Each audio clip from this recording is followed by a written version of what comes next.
এই একটা পাপ যদি কেউ না করে ইনশাল্লাহ সে জান্নাতে যাবে।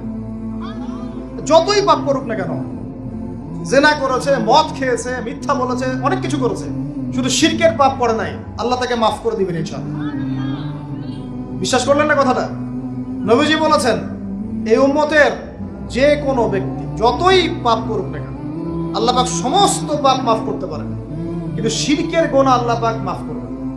তওবা করে যদি মারা না যায় মাফ করবেন না। একটা এক্সাম্পল দিয়ে বোঝাচ্ছি তাহলে ক্লিয়ার হয়ে যাবে। মনে করেন কেউ একজন জেনা করেছে, তওবা করার সুযোগ হয় নাই, মারা গেছে, নাউজুবিল্লাহ। এখন আল্লাহ পাক কিয়ামতের মাঠে এই জেনার পাপটা মাফ করে দিতে পারেন, যদিও সে তওবা করে নাই। আল্লাহ পাক এই পাপটাও মাফ করতে পারেন। কিন্তু একজন ব্যক্তি শিরক করেছে, তওবা করে নাই, কিন্তু এই অবস্থায় যদি কাল কিয়ামতের মাঠে আল্লাহর সাথে সাক্ষাৎ করে, আল্লাহ তার গুনাহ মাফ করবেন।